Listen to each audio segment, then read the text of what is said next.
నమస్కారం. జీసీఆర్జేవై వార్తావానికి స్వాగతం. ఈ రోజు ముఖ్యమైన వార్తలు మీ ముందుకు తీసుకొచ్చింది గీతాశ్రీ హర్షిత జంతుశాస్త్ర విభాగం. ముందుగా కళాశాల వార్తలు. నేడు కళాశాలలో Spark institute and industry meet జరగనుందని కళాశాల ప్రిన్సిపల్ డాక్టర్ రామచంద్ర ఆర్కే గారు తెలిపారు.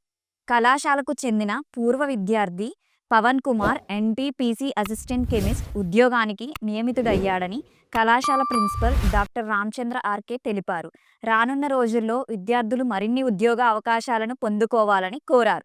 అంతర్జాతీయ వార్తలు.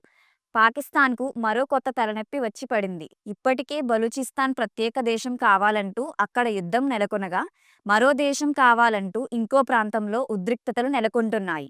స్వతంత్ర సింధు దీస్ ఏర్పాటు చేయాలని చేపట్టిన భారీ నిరసనలు తీవ్ర హింసాత్మకంగా మారాయి. దీనితో కరాచీ నగరం దద్దరిల్లుతోంది. జాతీయ వార్తలు. ఇటీవలే 2000కు పైగా విమానాలు రద్దు కావడంతో తలెత్తిన సంక్షోభం దృష్ట్యా కేంద్రం ఇండిగో సంస్థకు భారీ షాక్ ఇచ్చింది. ఇండిగో సంస్థ 10% విమానాలను తగ్గించాలని కఠిన ఆదేశాలు జారీ చేసింది.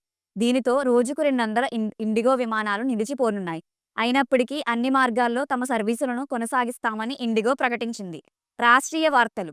విజయవాడలోని ఎలక్ట్రిక్ లోకోషెడ్డు రైలు ఇంజన్ల నిర్వహణలో కీలక పాత్ర పోషిస్తోంది. ఇక్కడ అత్యాధునిక ఇంజన్లతో సహా 300కు పైగా ఇంజన్లకు మరమ్మతుల నిర్వహణ పనులు జరుగుతున్నాయి. ఆంధ్రప్రదేశ్ ప్రభుత్వం ప్రకాశం జిల్లా దర్శిలో దేశంలోని 2వ డ్రైవింగ్ ట్రైనింగ్ రీసెర్చ్ స్కూలును మళ్లీ పట్టాలెక్కించనుంది. క్రీడా వార్తలు. నిన్న భారత్ సౌత్ ఆఫ్రికా మధ్య జరిగిన టీ20 సిరీస్లో భాగంగా జరిగిన మొదటి మ్యాచ్లో భారత్ 101 పరుగుల తేడాతో ఘన విజయం సాధించింది. వాతావరణం. నేడు ఆంధ్రప్రదేశ్, తెలంగాణలో చలి పెరుగుతోంది. ముఖ్యంగా రాత్రి వేళల్లో ఉష్ణోగ్రతలు తగ్గుతున్నాయి. కొన్ని ప్రాంతాల్లో ద్రోణి ప్రభావంతో వర్ష సూచన ఉంది. Thank you.